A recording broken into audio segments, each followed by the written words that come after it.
Selamat datang para pendengar. Hari ini kita akan membahas mengenai dampak kebijakan tarif era Donald Trump terhadap perekonomian Filipina dan apa respon Filipina. Filipina merupakan salah satu negara yang terkena imbas dari kebijakan tarif Donald Trump, sehingga ekspornya menuju ke Amerika itu meningkat menjadi 17%.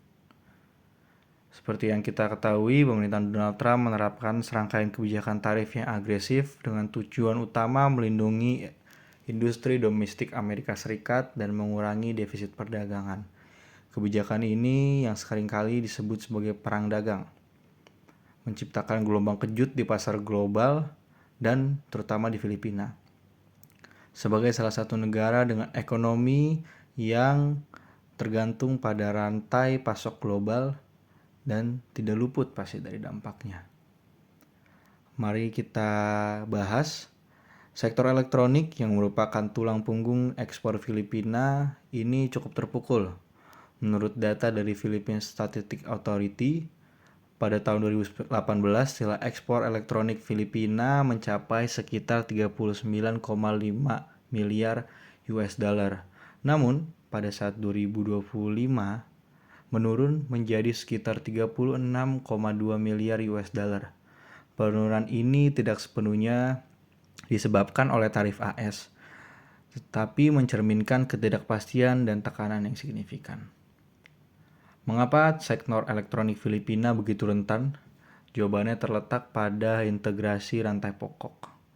Banyak komponen elektronik yang diproduksi di berbagai negara, termasuk Filipina, dirakit dan kemudian diekspor ke Amerika Serikat.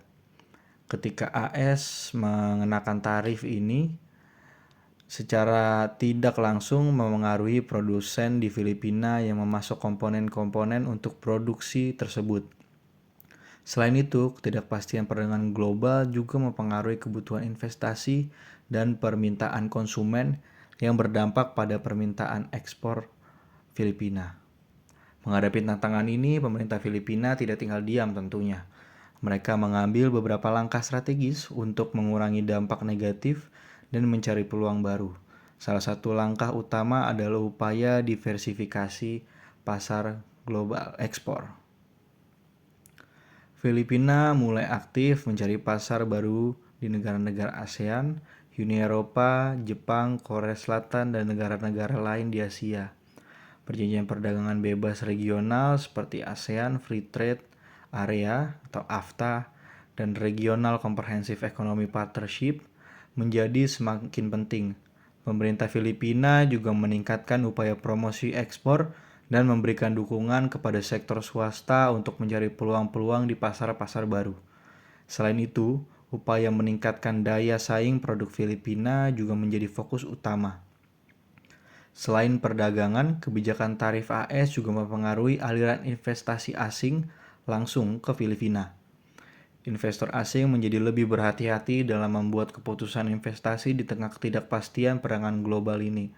Namun, Filipina tetap menjadi tempat yang menarik bagi investor karena biaya tenaga kerja yang relatif rendah, lokasi yang strategis, dan potensi pertumbuhan ekonomi yang tinggi. Pemerintah Filipina terus berupaya untuk menarik investasi asing dengan meningkatkan iklim investasi dan memberikan insentif kepada investor. Pemerintah Filipina secara aktif memantau perkembangan perdagangan AS dengan dampak terhadap ekonomi Filipina. Departemen Perdagangan Industri Filipina melakukan konsultasi dengan sektor swasta untuk mengidentifikasi tantangan dan peluang yang muncul akibat kebijakan tarif AS. Filipina juga berpartisipasi dalam forum-forum internasional seperti ASEAN dan WTO untuk membahas isu-isu perdagangan global dan mencari solusi bersama. Selain itu, pemerintah Filipina juga mengambil langkah-langkah untuk memperkuat sektor domestik dan mengurangi ketergantungannya pada ekspor. Dalam menghadapi tantangan akibat kebijakan tarif di era Trump, Filipina menunjukkan ketahanan dan kemampuan untuk beradaptasi. Diversifikasi pasar, peningkatan daya saing, dan upaya menarik investasi asing menjadi kunci bagi Filipina untuk menghadapi ketidakpastian perdagangan global. Ini adalah kisah tentang bagaimana sebuah negara kecil mampu menavigasi gelombang perubahan global dan mencari peluang di tengah tantangan. Terima kasih telah mendengarkan. Jangan lupa untuk di like, komen, dan share. Sampai jumpa di episode berikutnya.